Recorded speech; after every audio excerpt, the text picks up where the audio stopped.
Hey everybody, welcome back. Today I decided to go film outside, which we'll see how long I actually stick out here because it is really sunny. As you can see, I am very bright right now, and also I don't really want a sunburn, so, and bugs.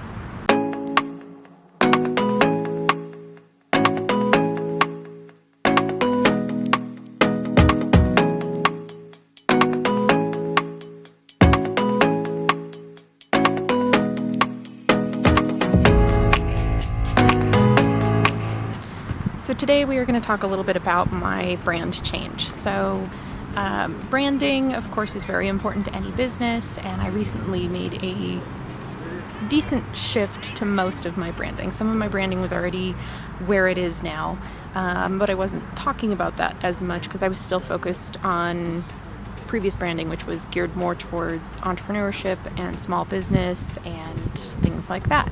So first I'm going to talk about why I changed my branding. So first off, I will say that a lot of this had to do with our current state of everything with the pandemic and things like that. I basically had a huge mental shift, and some of this had started a little bit before. I will say it did start probably once I joined TikTok. I joined TikTok just out of curiosity and thought it would be fun, and it ended up completely changing my mindset. An app changed my life. Feels as weird to say as it is to hear. So the pandemic specifically caused a big shift because it gave me the opportunity to actually look at what I wanted to do and to make that change. Alright, so sun kind of went behind clouds. We'll see if I'm less glowy. Oh no, it's back. Oh, good. So the things that really changed for me because of the pandemic was, first off, I lost my job. Now this was kind of a transitional thing because they were already eliminating my main position at work, so I was just working mostly part-time for a couple of companies, and it was really all kind of happened right around the same time, but I did officially lose everything because of the pandemic. First, this brought on some stress, but I was already dealing with a lot of that stress because I had been aware that I needed to find something else from earlier on. So I had had a little more time to process. What it did change is that then there wasn't anything to find. So I needed to just kind of take the time to focus on me and staying safe and healthy. And during that time, I also focused a lot on what I want to do with my life, where I want my life to be and how to get there. So one thing I really want is I want to be independent financially in the way that I can travel or live wherever. That is very important to me. There are a lot of places that I would like to live at some point in time, and so to get to that point, I need to figure out how to get money coming in that is not location specific. The other stuff I looked at is that the work that I had been doing was not super passionate about. My work kind of covered a lot of different things. So I did sales, which that was definitely the part that I'm not super passionate about. I don't really want to go back into sales again. I did project management a little bit, which I do enjoy just because I like the organization and planning. I also did some IT stuff, handled that for a small company. That I don't mind because I'm very good at technology. But I don't necessarily have, I don't have a degree in it or certifications or anything. So it's very difficult for me to go and find another IT job and say, hey, I've done this a little bit. I've dabbled. You should pay me a lot and hire me. Oh, and the sun is back out again and really bright. Okay. Alright, well, it got way too freaking hot sitting out in the sun directly, so here's branding from my back seat. I don't know how long I'll stay back here. This is kind of strange too. I might come back to the front. But anyway, where I was talking about is how my stuff changed because of the pandemic, and it gave me the opportunity to really evaluate what I wanted to do, what my life was going to look like. Also that I wasn't passionate about the work that I had been doing and what I really enjoy doing, where my passion is creative stuff. I have been a storyteller for my whole life. I've been in theater since I was like 5 or 6. I have published a book, things like that. Like, storytelling is what I do in one form or another. So I started to look more specifically at that, and that is a lot of what I had been doing on TikTok too, is telling stories. So I sat down and really looked at what my brand should be if I pursued storytelling. I also took some really helpful Skillshare classes that talked about branding, so I definitely recommend checking out Skillshare if that's something that interests you. I have created a course on there, not about branding, it's about writing a blog post, so if you are interested in that, check that out. But I have a link that will get you 2 free months of Skillshare if you've never signed up with them before, so I will include that below as well, so you can go check it out and see. They've got so many courses, so many, so it's definitely worth taking a look at. Like I said, it was very helpful for me, especially when trying to rebrand. So one of the things that one of the courses talked about was figuring out kind of your what. Like, what do you do and how do you say that in such a short amount of time? So ultimately I know that I could perform, and I kept getting caught up because I write, I perform. TikToks don't really fall under the category of theater or film, but they're kind of a weird combination of things. But ultimately what I kept coming back to is that all of that had to do with storytelling. So the sentence, hold on, there's a truck.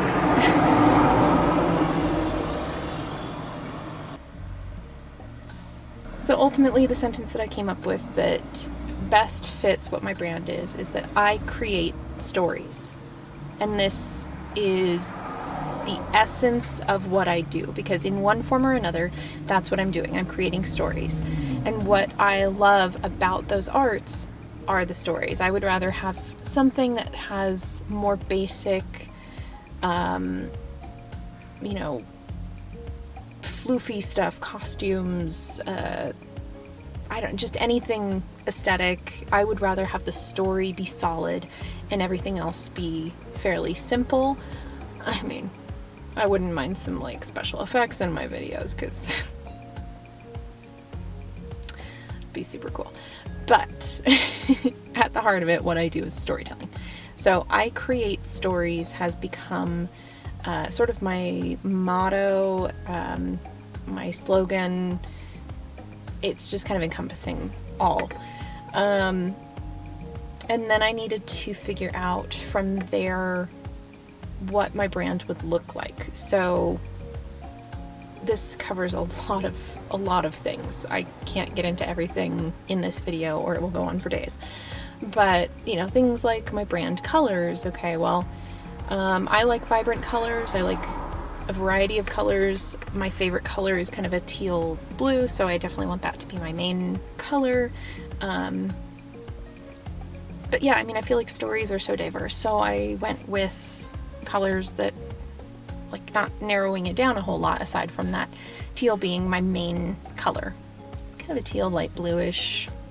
I don't know what you'd call it. If you know the name of that color, put it below. So yeah, going through and changing that, and then I had to go through and I had to change the wordage on things.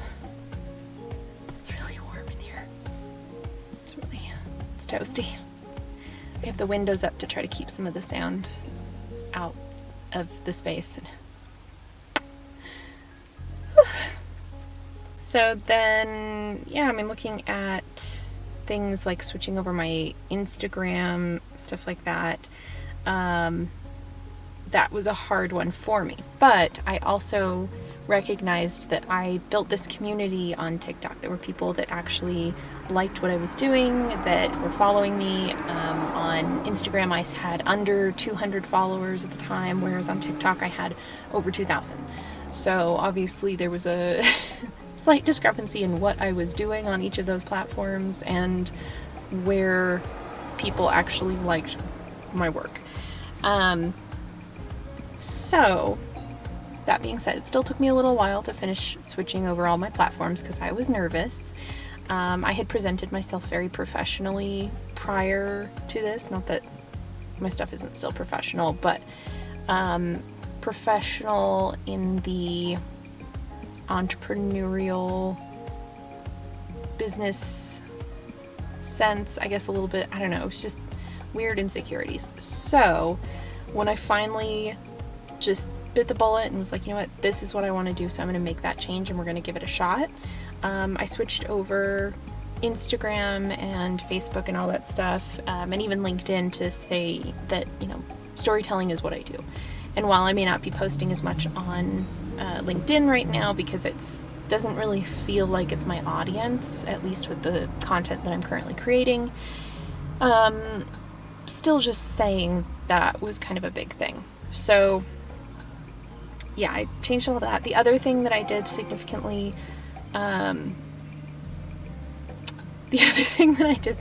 with that was I changed my Patreon a lot. I updated that because the levels were pretty outdated. It kind of covered storytelling, but it needed some fixing up and making better. And I only had one patron at that time, and I just didn't feel like I was giving them enough content. And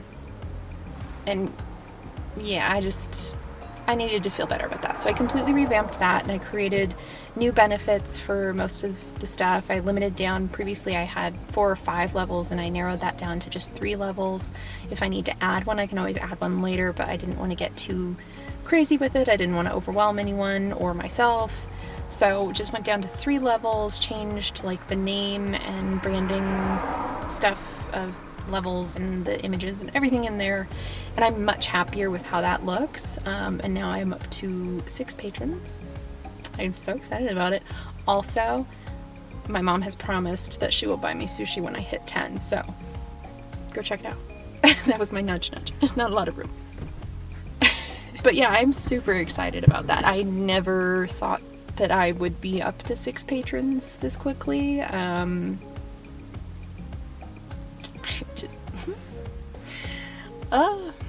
Getting a little verklempt.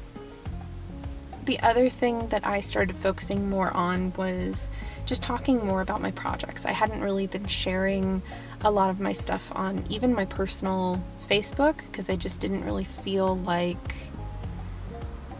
people would necessarily understand or care, or I don't know. My friends are all a bunch of big like nerds. I don't know why I felt like this judgment looming over my head about that, but yeah, so I started sharing more about that. I think a lot of it, actually, now that I think about it, I think a lot of it had to do with TikTok specifically, because so many people still think that it's an app for kids. It's not. Okay, TikTok changed their guidelines, so first off, it is a 13+ app anyway, but there are a lot of adults, especially, there's a lot of teens too, because Gen Z is very prominent on there, but there's a lot more millennials and in Gen X, and even older. There's just lots more people in there, so get that out of your head. But yeah, I just sharing my projects and things that I was working on, and it's exciting because I've started to collaborate with people more on my stories. I want to incorporate my storytelling into other avenues a little more as well, so I'm working on building foundation right now so that I can do that in the future. But ultimately, yeah, just making that change to get over. Oh my God, I'm so sweaty. Ugh. Okay, better.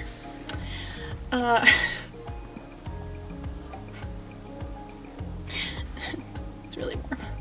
I got tired of sitting in the back. So yeah, anyway, that kind of covers the gist of what changing my branding has done. I'm really excited for what the future holds. And I know it's going to be an up and down roller coaster a little bit. I already have had down days where, I'm upset that stuff is not happening as fast as I want it to, but then I also have days where I'm really excited because stuff is happening faster than I expected it to. So it's it's just a huge balance, and it's a learning journey. And if any of you are on this journey, different stages of it, just remind yourself that it is a journey, and that, you know, you're not going to be perfect, and that's okay. You're doing just fine. Yeah. So that's kind of the update of where I am and why I made the changes I made and what changes I made and all that stuff. This has been a very weird video to film from the car. And of course, you know, now that I'm in the car, there's clouds are back and it's probably not too sunny to film in the park. Why do they put benches in the sun? Why? Can I have a bench in the shade? And of course, I decided to dress cute today, and I'm wearing a skirt, so sitting in the grass is not really an option. When you got a lot of booty and a short skirty, you don't do the sitting. So anyway, I mean, I hope that this video is maybe helpful to any of you who are considering the same journey or on the same journey. I know it can be really scary to make this shift. Like I said, the pandemic, while awful in many other ways, did give me this opportunity. And so I'm taking advantage of this opportunity. But yeah, you just kind of gotta do what you can, you know? And I would love to hear if any of you are on similar journeys where you're switching over to a creative career or you're thinking about it. I would love to hear about that, so definitely let me know in the comments. And if you are interested at all in seeing what kind of stuff I'm working on, go check me out on other social. I would love to connect with you. I love to, you know, meet new people and see what they're working on, that sort of thing. I will put those somewhere, maybe in the links, you know, somewhere convenient. Otherwise, I hope you all stay safe and healthy and sane, and I will see you all next week.